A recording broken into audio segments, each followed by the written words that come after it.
Hi, everybody. This is 1,207 days. 1,207 days. I think it's more, though, since Richard was code reded murdered there on Fort Bliss in El Paso, Texas. We absolutely know that, that there is a lot wrong on Fort Bliss, which shows you that for us uh, to presume that Richard was code red murdered. And it's not our words, that was Leilani Hart. Leilani Hart is the mother of First Lieutenant Dallas Hart, former First Lieutenant Dallas Hart, Richard's platoon leader. And he was messing with computers.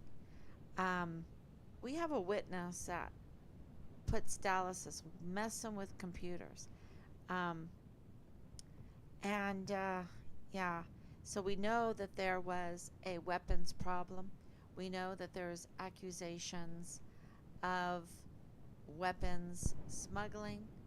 Um, of course, uh, then the ammunition smuggling and equipment smuggling. And of course, Leilani Hart and her uh, criminal complaint affidavit. I don't talk about it enough. It seems like I talk about it a lot, but I don't talk about it enough because it's so serious in this, because you put it in as a notarized complaint to the CID, to her boyfriend, Special Agent Tavita Nusa in the Fort Bliss CID on the 22nd of July 2020, which claims um, and she's the one that claims that Richard was code-reded. Um, but her criminal complaint affidavit confession, because it really implicates her too, um, claims that her family, multiple members of her family, sexually assaulted her friend's 7-year-old son in Leilani's master bedroom, and that there's child porn, that there is a long history there of incest in her family, and that her husband is a child predator and also buying weapons illegally, also threatening her life. We have information that she's threatening his life. I mean, it's just really, uh, and she turns out to be a convicted uh, criminal for lying to law enforcement authorities, and has a long history of harassment and also disturbances, and in her family, of course, disturbances. And I'm missing some things. I know I am, because I'm just speaking. I'm not speaking from notes. I'm not speaking from a review I did or anything like that. I'm just speaking from memory. And so I know that there are things that I'm missing. The point is that these are serious felony crimes and somebody needs to be arrested. These are serious felony crimes when you assault people, because of course she assaulted on Fort Bliss. Um, when you assault people, when you harass people, when you follow people around, when you lie to authorities and do setups and all of this. Okay, so um, is she right about her husband being a predator, about being incestuous with his sons, um, about this friend's son, 7 years old, being sexually assaulted in Leilani's master bedroom? Is she right about all that? Well, the FBI accepted that CID case. Okay, they thought it had enough merit that they accepted that case. Now, does she lie? Yes, she lies to law, but she got arrested for it, right? She got arrested for it and she was convicted. She was convicted of lying to law enforcement authorities. She was convicted. She even broke restraining orders. Um, So, there's just chaos wherever this Hart family goes. And they're just, up to no good, as I would always say. And you're supposed to make the world a better place than you found it, right, in your little area. But they're up to no good. And Dallas Hart then ends up being Richard's platoon leader. And it seems like we've been told that he has also some history there, some history in New Mexico. And we're just wondering, how did he go green to gold? How did the American taxpayer pay for his green to gold and his commissioning? How did he get commissioned in the military with what we're told is his record? And not just this is mentally and criminal. So that needs to be explained. That needs um, and I we don't even know, we can't even find it, that he even graduated from New Mexico State University. The Aggies, we don't know. We know he played for them. And this is very, very important in our son's case because the CID and the Army has not let us get to know the platoon leaders in Richard's case, and the command, the captains, and the Lieutenant Colonel Roddick. We never got to meet him and ask him questions. And what about Major General Clem Coward? We weren't, he never got in touch with us. And Richard was code red murdered under his retaliation.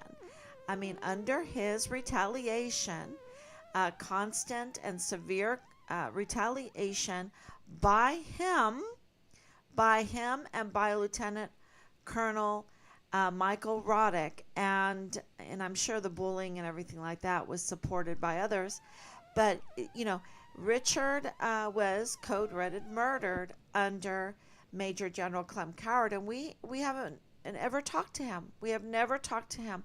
He was never brought forth to answer our questions, and I just want to know, what are our rights as a family to go after and arrest these people?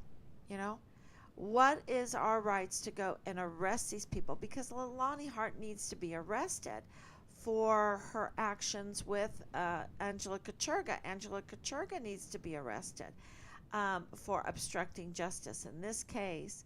And when you hear about this case, you'll really know that what I'm saying is not outlandish. It's not insane. It's called justice. It's called justice in our country. And this is an active duty, the Vanessa Guillen First Absent Soldier, right? So I would like to know what our rights are as a family to have these people arrested. And thank God it's in Texas, and because we have a better chance of it being tough on them, because we absolutely feel like it needs to be really tough. Let me go on Facebook. I've been having a very hard time with Facebook. It seems that we are being hacked, and I don't even know if I can get on Facebook. So it's going to be a challenge to see if I'm on and to answer questions.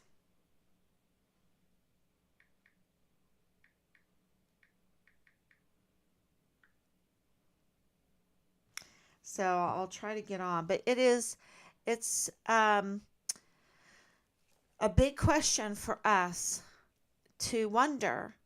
And I just want to wish everybody a happy Veterans Day, a happy Armistice Day, to remember those who have served, who have fought, even if you felt like the war was unjust, which I feel like all these wars are unjust. But these, and I know my dad, after 9/11, he went and volunteered. Here he is, an older soldier, and he went and volunteered, and he went to Iraq. You can look that up. He went to Iraq. My dad did. Um, and of course, my husband went there too, and they would meet. Um, they would meet there to have a meal together in Iraq during the whole war in Iraq. Um, and my dad traveled all over. He was a contract. He got a contract to um, well organize all of the translators, and it was he met a lot of awesome people.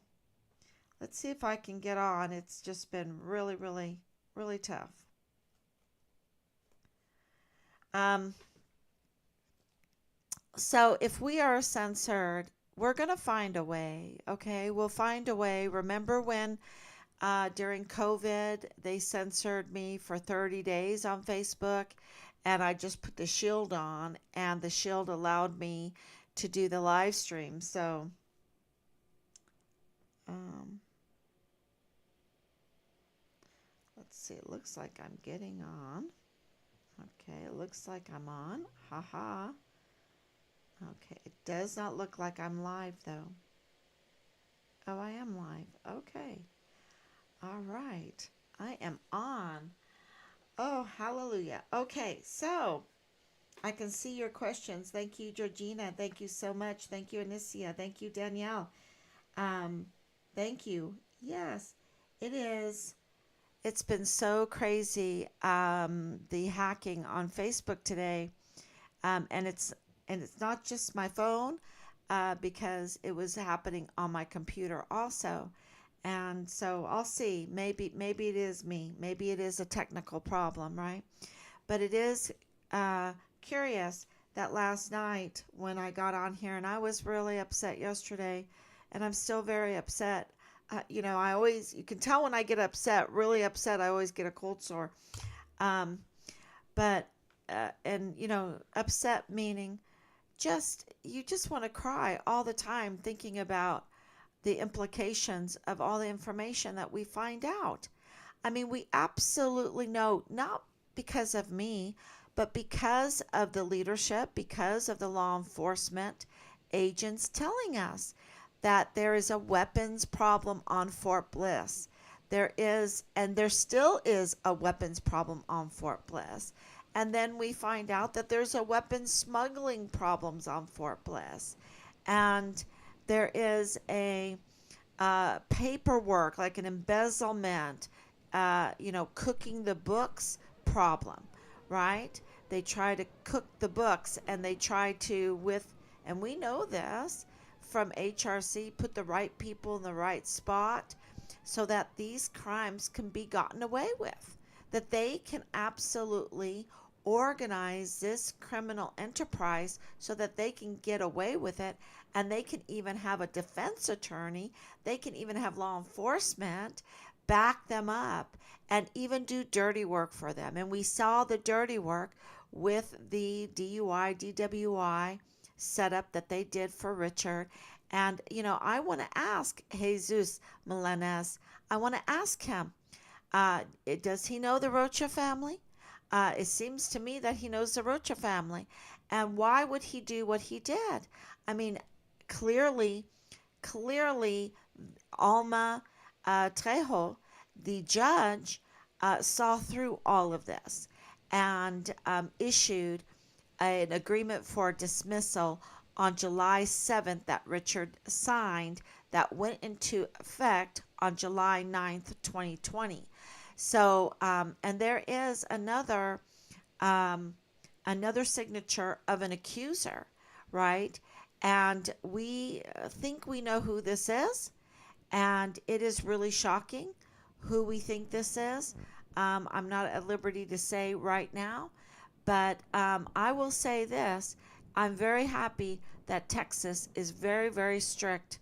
And, just this last week, and I never thought I would say this in my life, but I do right now. I do, with everything we've been through.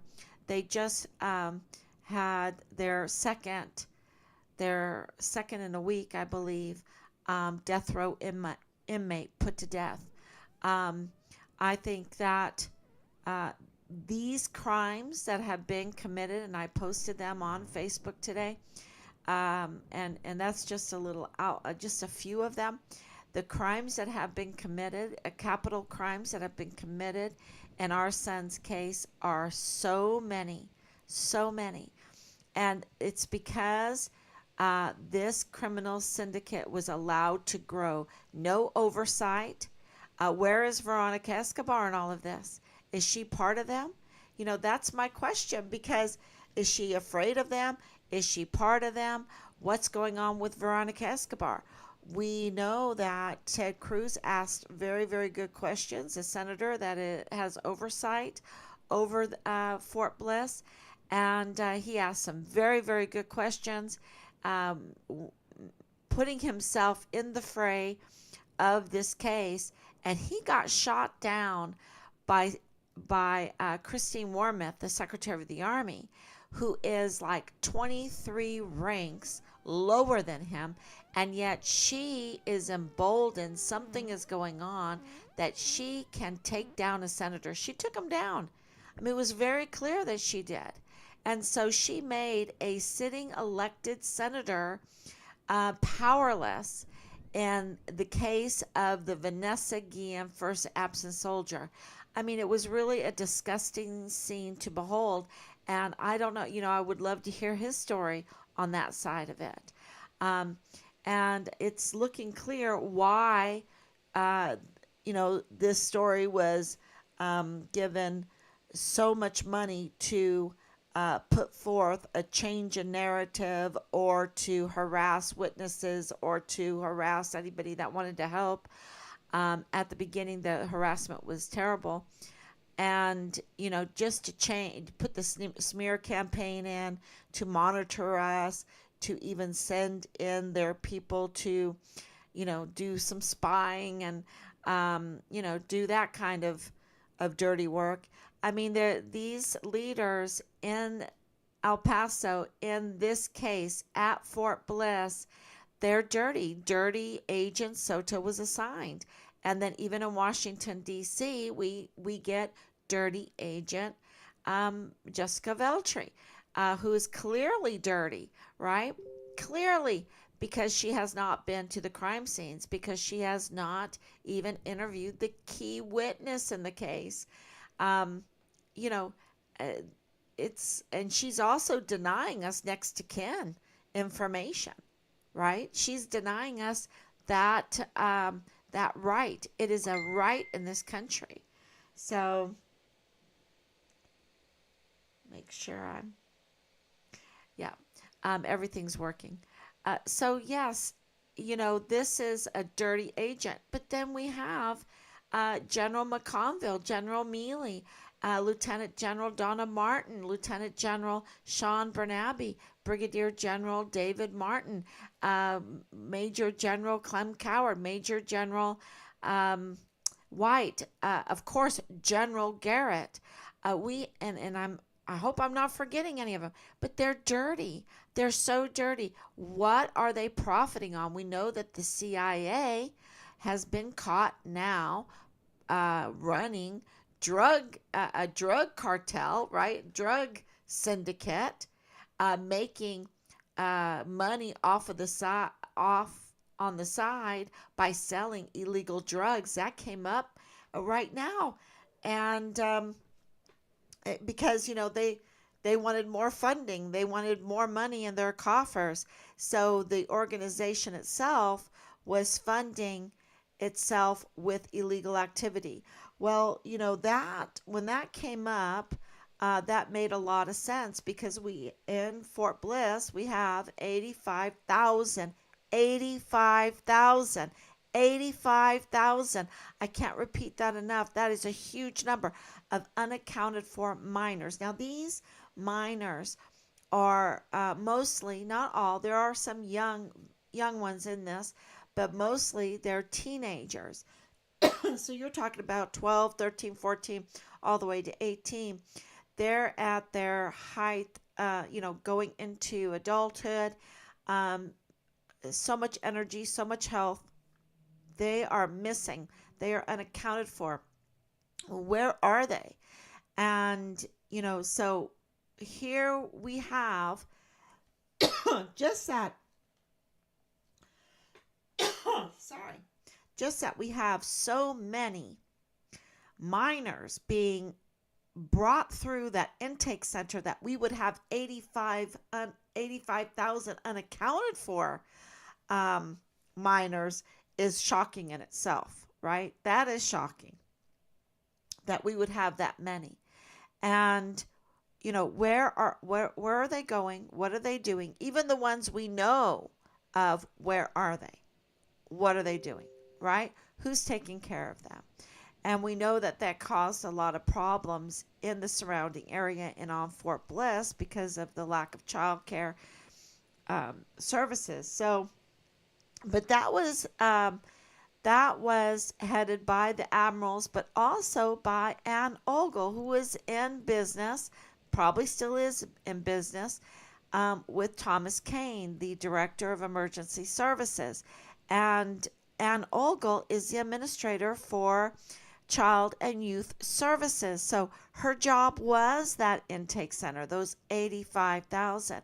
But she's also affiliated with Falcon Aerostar. Um, I believe that's right. Correct me if I'm wrong. Um, which is some kind of high altitude balloon company. But it seems that uh, there is an investment um, in aircraft. Okay, in aircraft there is an investment. There is paying attention, and I'm going to put this all together because we know that Thomas Kane, the DES, the Director of Emergency Services, the man that was in charge, the chief of security of Fort Bliss, was up to no good. And before he left, he made it very clear, and we got a letter after he left, that they were operating outside of the law. He compared Richard's case to Vanessa Guillen's case, which was really scary, terrible thing, and you know, um, admitted that there is a command structure problem on Fort Bliss, right? That the JAG was working outside of the law. So that's also a huge problem. So not only do you have the embezzlement and the weapons trafficking and the weapons problem with all these unregistered weapons flush in the barracks, and then you have the barracks being a place where it's a marketplace for illegal drugs and alcohol abuse. And then you have failed um, PTSD programs, failed suicide programs, failed sexual harassment programs, failed sexual assault programs. Um, and then you have weapons smuggling, right? And then you're bringing in, then you think it's okay for the DES to sign passes to bring in those party girls and pass around the uh, whatever they're bringing in, because there is an STD problem on Fort Bliss. So there's an STD problem on Fort Bliss. They're bringing in girls during the COVID lockdown, and so they're admitting right then and there that they absolutely knew that this was a sham and a fraud, this destruction of our economy, this crime against humanity, that the COVID mandates were. And but they were bringing in the girls, the party girls, and these are our soldiers that have their hands on weapons. These are our soldiers that drive our tanks. These are our soldiers that have to go to war um, in these remote places to fight. And, it's shocking that there's so much damage there, that absolutely it hinders readiness. And I'm just thinking, was this the plan all along? Are our leaders so treasonous that they would sell out our whole military, our volunteer sons and daughters? And then yesterday, what really shook me up, because they're letting Lalani Hart uh, uh, mess with them, right? They're letting Lalani Hart attack them. And what do I mean by attacking them? I mean, for years, she has had these sexual cult things. She has done harassment things. She has, uh, uh, disturbed the peace. She has been arrested for lying to authorities because what she does is she tries to get other people in trouble, right? She tries to get other people in trouble. Just starts uh, creating chaos. And with that chaos is destruction of esprit de corps. And if there's a destruction of esprit de corps in the military, it weakens the military. And so I'm thinking, why are they letting her do that? I mean, I think that they have tried to intimidate us and get me to stop asking where my son is, but I have an absolute legitimate reason for saying, where is my son? And repeating what the generals and the law enforcement authorities have told us, right? I'm just repeating what they have told us. And, like, oh, the FBI man, he's just nobody. He's just nobody, and then I'm talking to him on the phone and he's saying, no, he's the father-in-law of Lieutenant Colonel Bugado of the G3 of the 32nd ADCOM. He's somebody. And he's with the FBI. He's somebody. And so, I have every right to point out the deception, deception, deception. They had every chance in the world to tell us the truth. We're at way over 3 years, and now we're finding out that we have to ask because, we have to ask publicly to Eddie Rocha and to Lydia Rocha.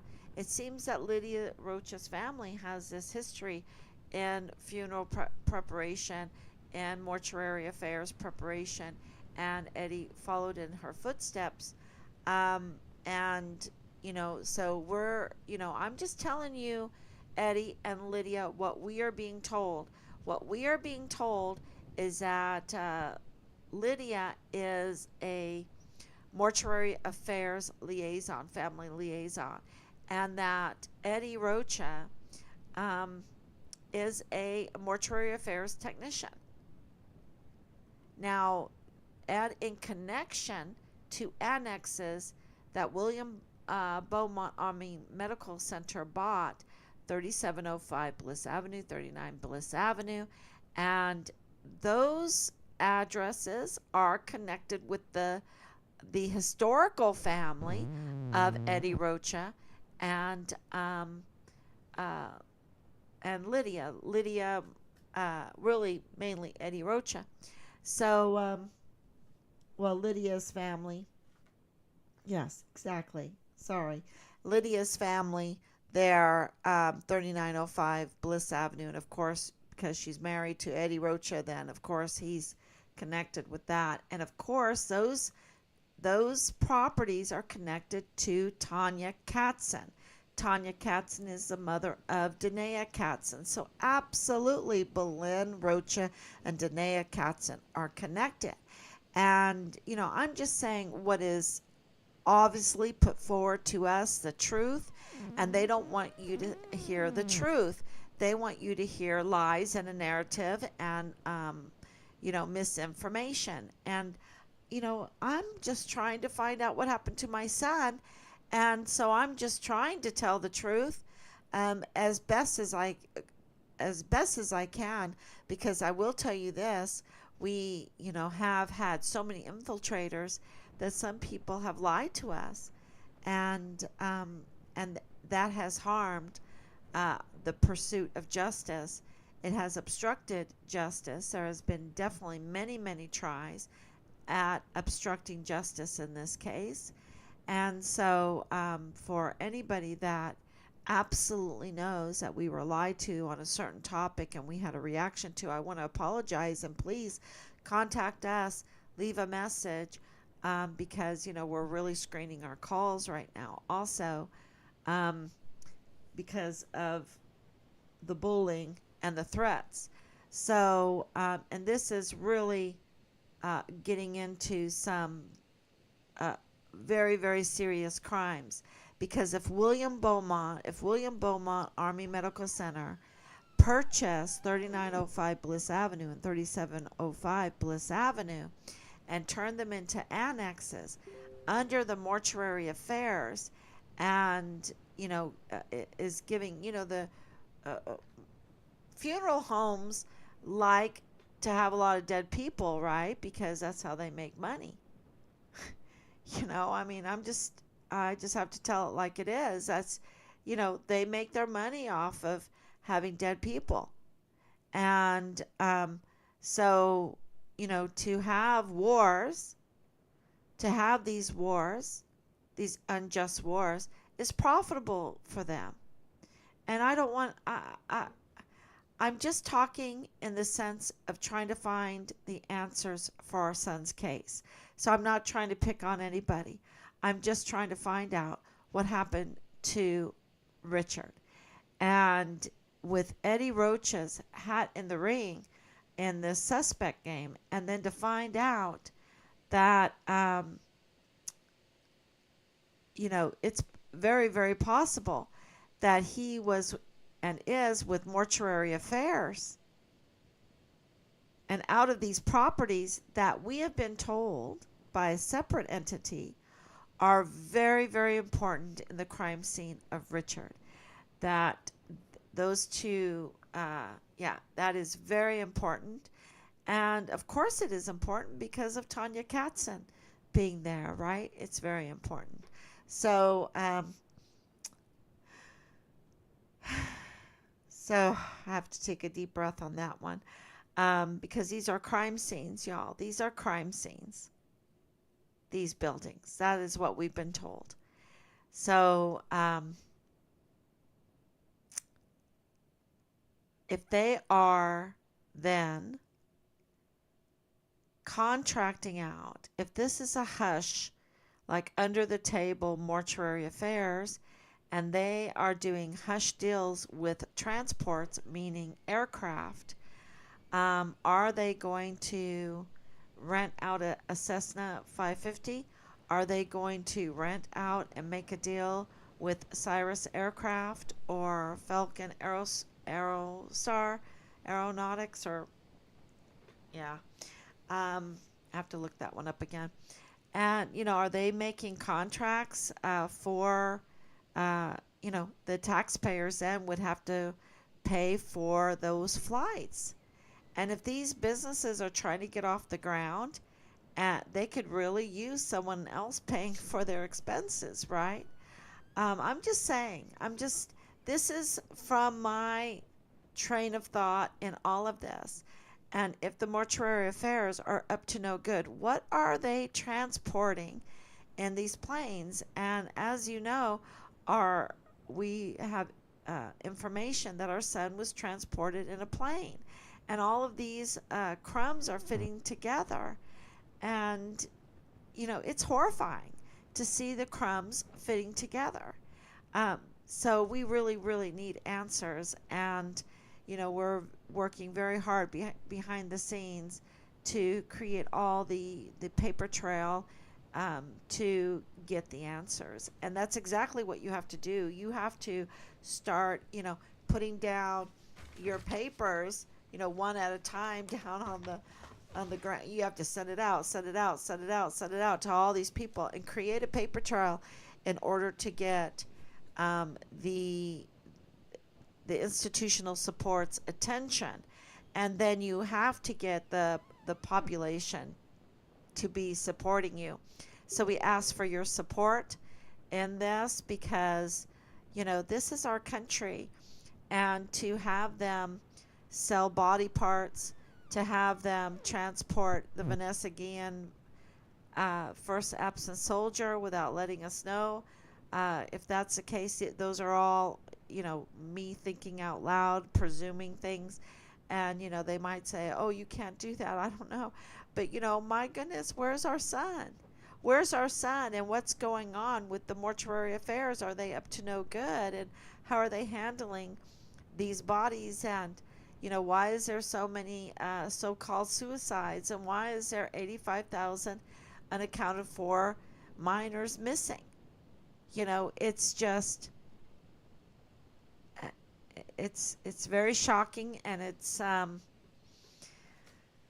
and I think it might get censored, uh, because what are the chances of Eddie Rocha having a family connection with 3905 Bliss Avenue, and then William Beaumont having a connection of the purchase of 3905 Bliss Avenue, and then it being the crime scene, one of the crime scene of Richard Halliday, and then Eddie Rocha is the father of one of the prime suspects, Belen Rocha.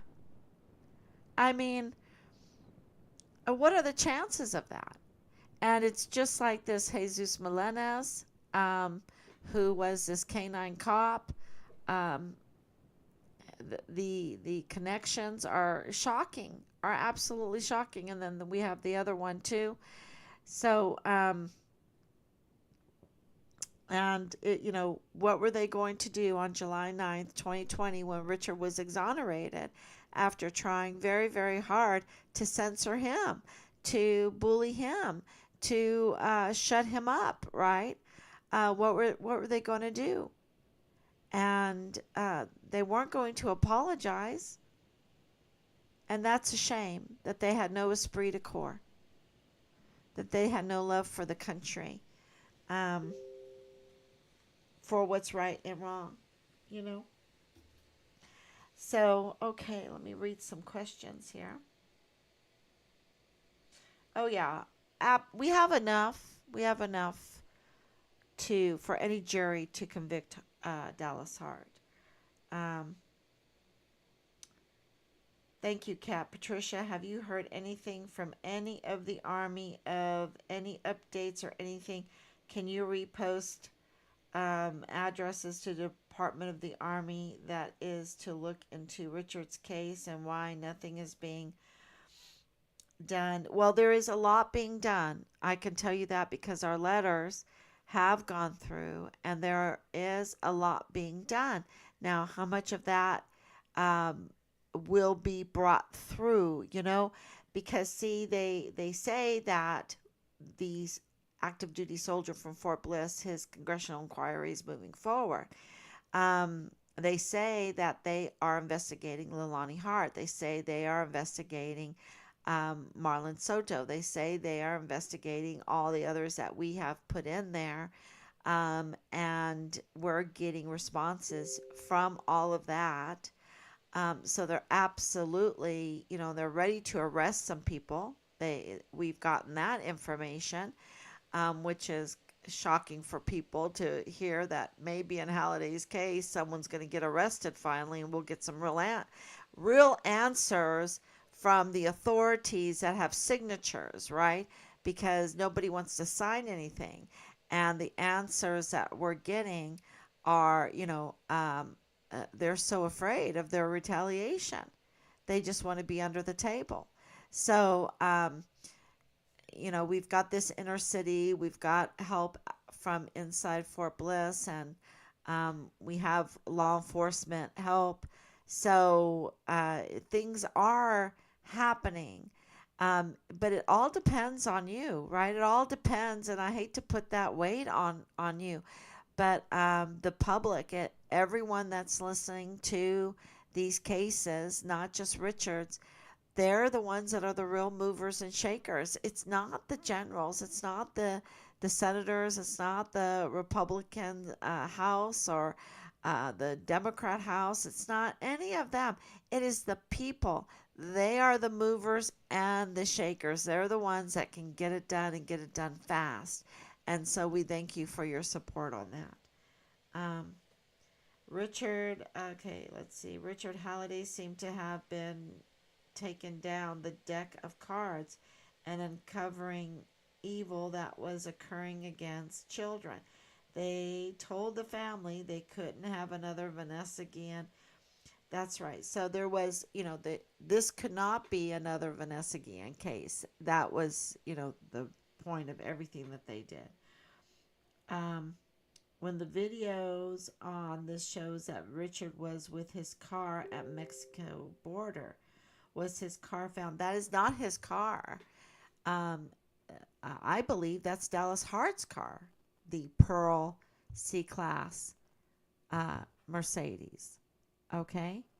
And so I've put that up and asked, hey, people of New Mexico, hey, people of El Paso that know this football player, this New Mexico State Aggie football player. They know his car. Who could corroborate that that Pearl C-Class Mercedes that is absolutely custom belongs to Dallas Hart? That is very, very important. So, so the big news is that um, the law enforcement are willing and waiting and wanting to arrest Leilani Hart. We're working on that. And we just want to know what it takes for us to have people arrested, because we absolutely want people arrested in this. Absolutely. Um, yeah, what are our rights against this very, very evil thing? With Eddie Rocha, I hope this is not true, Eddie. I hope it's not. Because the thought of Eddie Rocha handling our son's remains and then boxing them up and putting them on some kind of transport plane and not telling us, it's just horrifying. So, okay, everyone, thank you so much. We really, I can go on and talk um, about, well, and if you have any questions, absolutely, I want to give you a chance. But I can go on and talk and talk and talk about this case.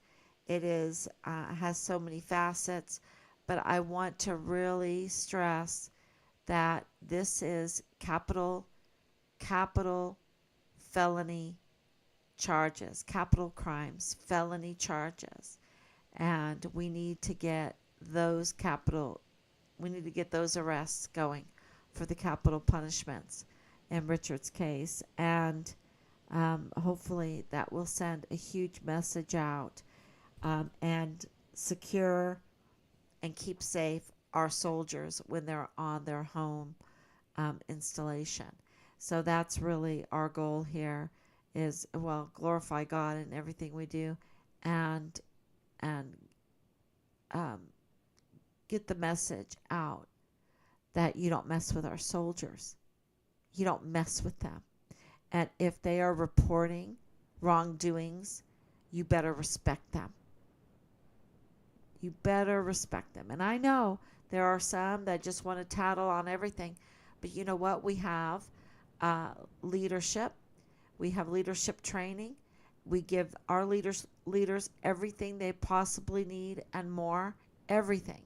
And so we just need to give them the right training to deal with these young people and how they complain, and you know, take what they're saying seriously and make the best of it, right? Because we need to have that free speech to report fraud, waste, and abuse. Otherwise, we just have the Gestapo, y'all. We just have the Dritte Reich all over again. And they need to be able to report the fraud, waste, and abuse. And, so, and we're willing to have that option for our soldiers. And in Richard's case, it really wasn't honored. So, all right, everyone. Thank you so much. God bless you. And I will be back tomorrow, God willing. And if I'm not on, I will I'm working on some other ways to get on. So look out for us. Just put in Find Richard Halliday, right? Find Richard Halliday, and it'll pop up. Thank you so much. God bless.